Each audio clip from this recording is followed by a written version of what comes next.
Bonjour à tous et bienvenue dans cette émission consacrée aux vœux de Pornic Aglo Pays de Ré. Alors vous le savez, encore une fois, la cérémonie en présentiel avec vous a dû être annulée. Ça n'empêche pas pour autant de vous souhaiter les vœux pour 2022. Ça n'empêche pas pour autant non plus d'évoquer les projets pour cette nouvelle année. C'est pourquoi nous nous trouvons derrière les écrans, au cœur de cette salle du Conseil communautaire, en présence bien sûr du président de l'Aglo. Bonjour Jean-Michel Brard. Bonsoir Richard. Alors nous sommes évidemment à des distances respectées. On va pouvoir par conséquent enlever nos masques.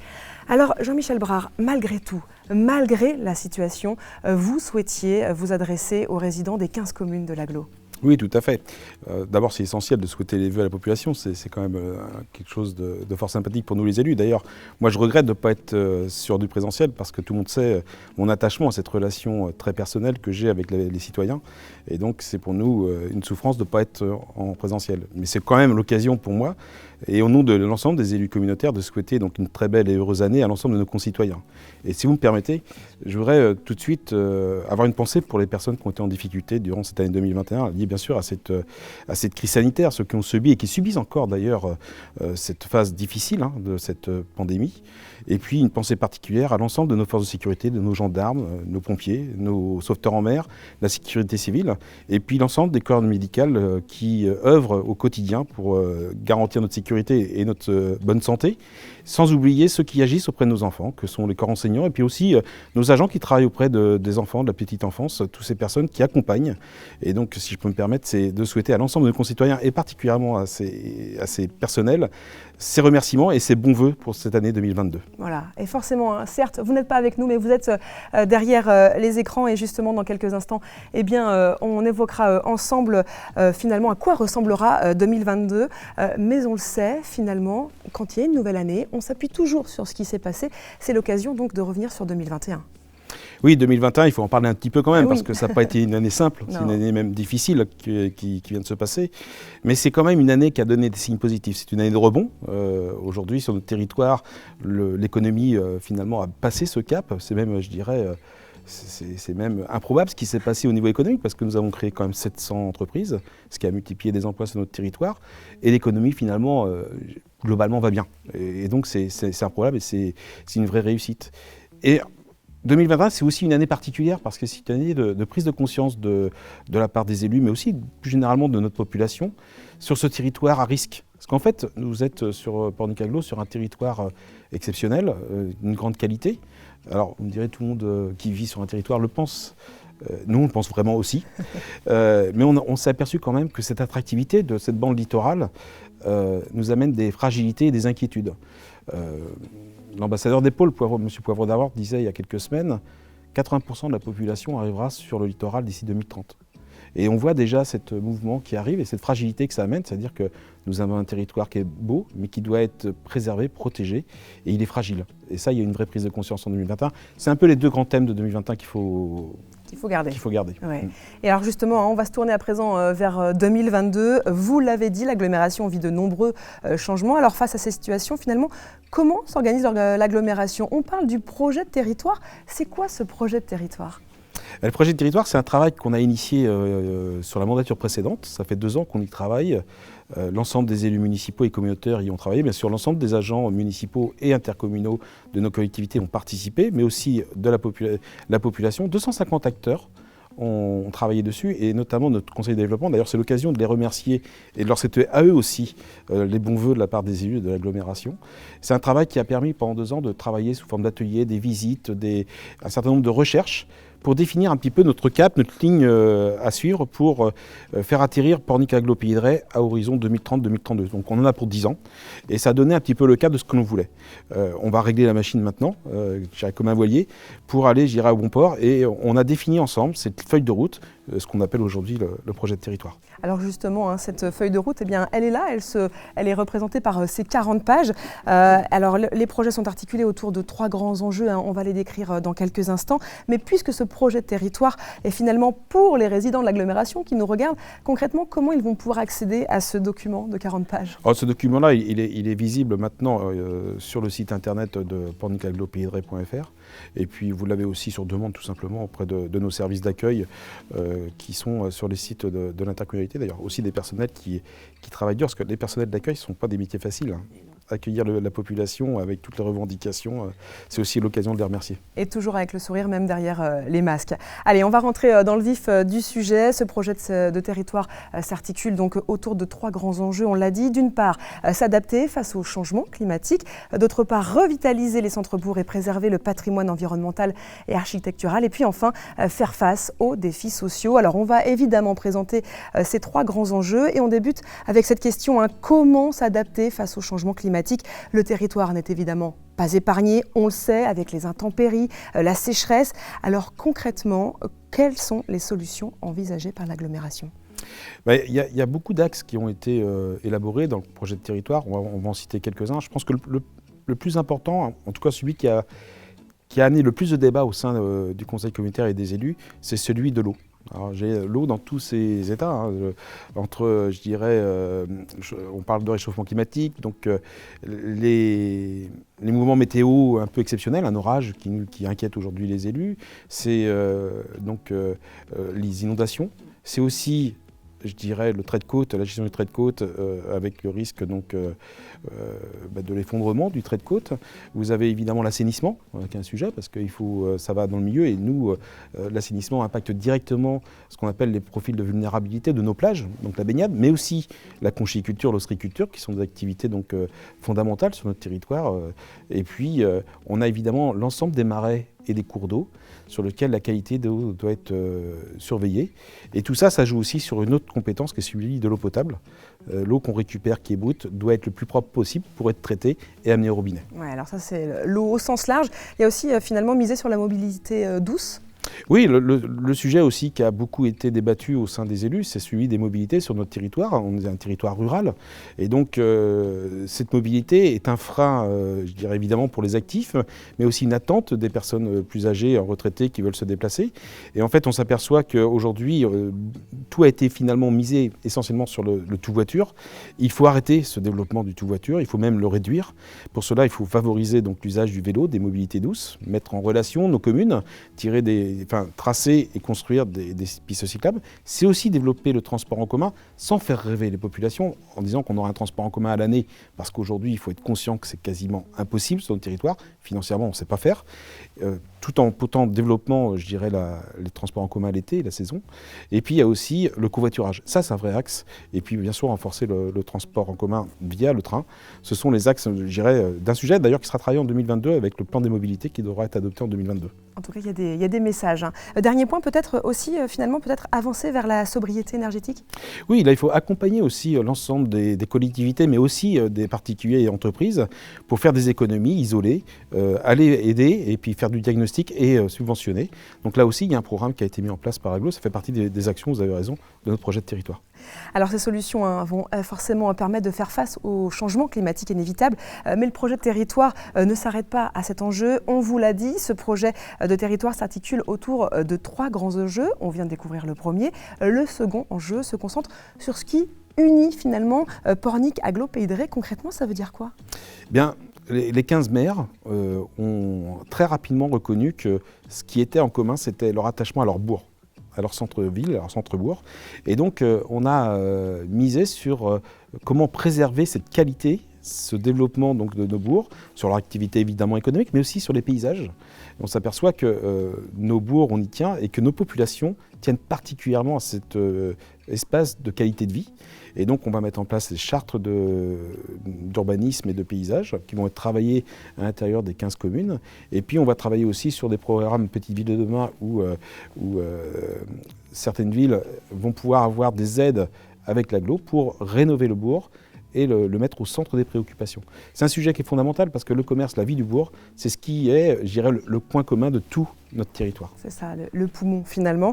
Alors, il y a aussi, dans ce qui vous unit, des paysages riches sur l'Aglo.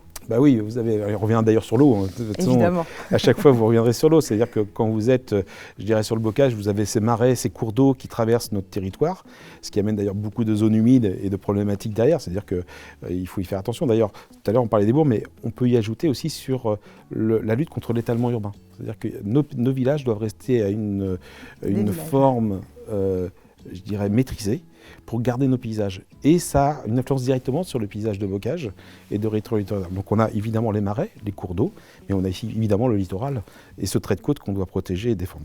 Oui, c'est ça, parce que ce sont des véritables atouts, hein, mais ça reste fragile tout ça.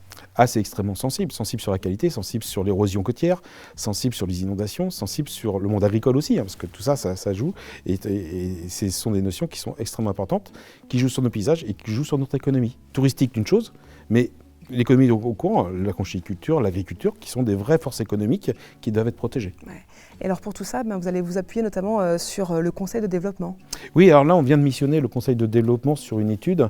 Ils vont faire donc un sondage auprès des populations dans les villages, dans nos 15 communes, pour demander, je dirais, à la population, aux citoyens, comment ils voient leur bourg, leur espace public, comment ils l'imaginent, comment ils veulent l'améliorer. Et vous allez voir, dans ces sujets-là, sans donner à mon avis ce qu'ils vont dire, mais ils vont parler revégétalisation, désimperméabilisation, déminéralisation, retrouver l'espace naturel, retrouver en fait l'élément terre qui doit sortir de l'élément imperméable. Ouais. Et vous verrez, c'est sûr.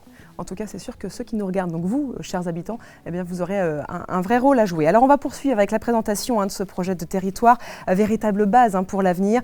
Vous avez présenté des solutions pour faire face au changement climatique. Vous avez également rappelé l'importance de s'appuyer sur ce qui existe déjà. Et dans ce projet de territoire, il reste un troisième enjeu, et pas des moindres, les défis sociaux. Alors, comment être à la hauteur de cette dynamique, vous l'avez évoqué il y a quelques instants, et ceux qui nous regardent le savent, la population de l'agglomération vieillit.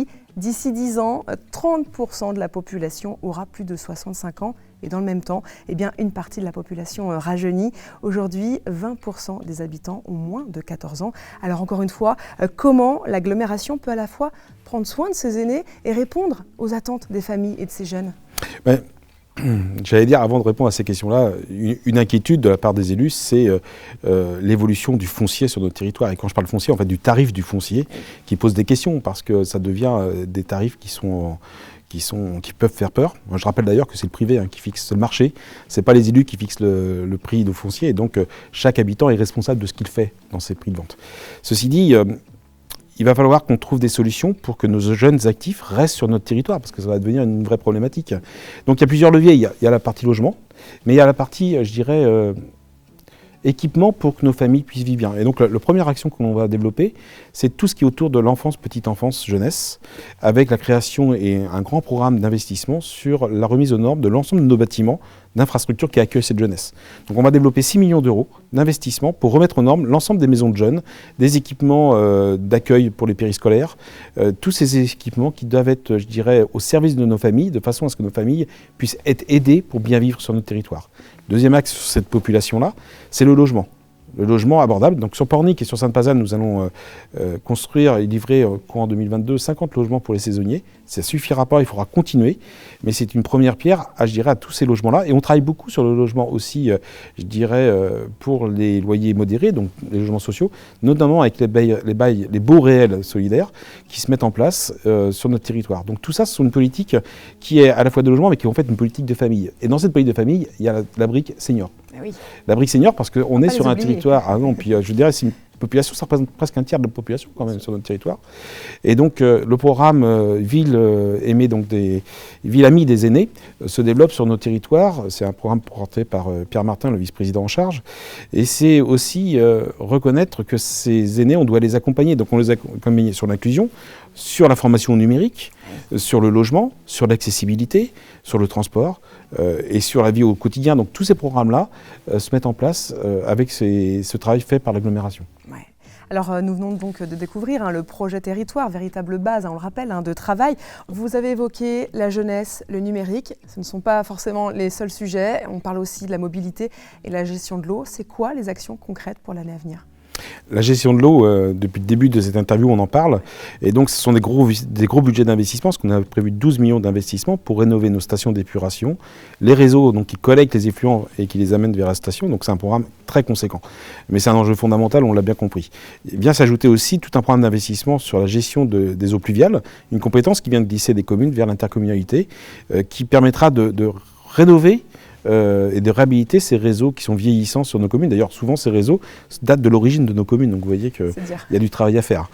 Et puis sur les mobilités, on va continuer à investir. D'ailleurs, 3 millions d'investissements sont prévus sur la création des pistes cyclables qui vont relier donc de nos communes les unes aux autres.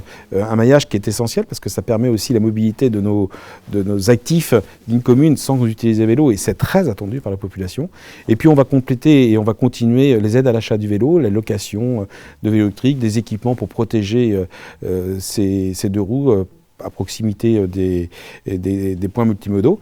Et puis on va développer la dernière séquence de la navette estivale sur les communes de Saint-Michel, la Plaine-Préfaille, qui est le maillage qui reste à faire. Donc voilà le programme de mobilité. Ce sont des actions. Alors évidemment, on en a cité quelques-unes. Il y a encore une fois dans le projet de territoire beaucoup plus d'actions qui sont précisées.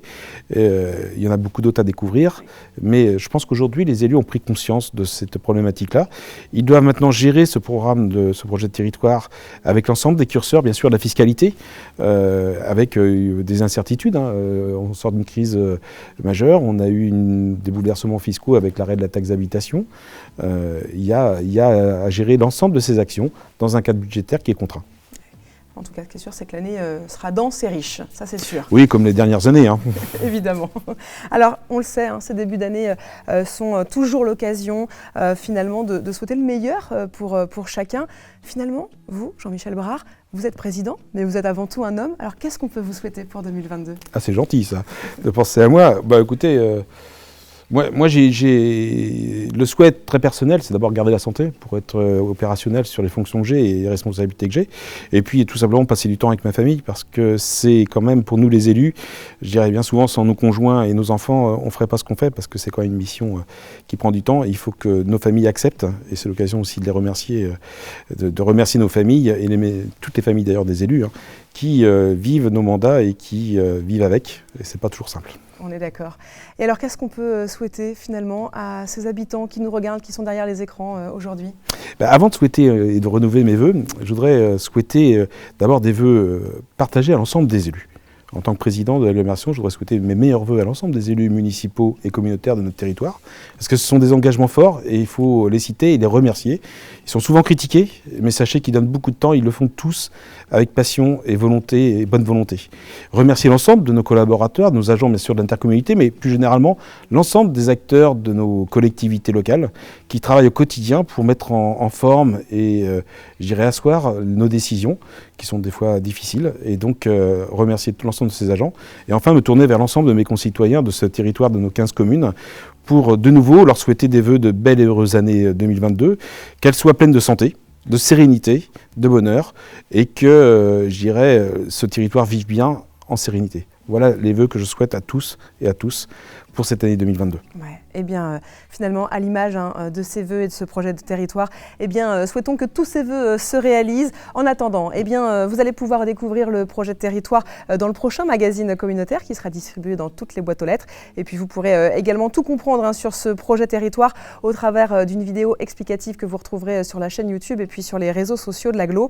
Jean-Michel Brard, merci de nous avoir accueillis, d'avoir accueilli tous les habitants finalement au cœur de cette salle du conseil communautaire. Merci aussi à vous derrière les écrans, et puis eh bien forcément très belle année à chacun d'entre vous, et puis n'oubliez pas, eh bien c'est ensemble que l'on construit un territoire et un projet.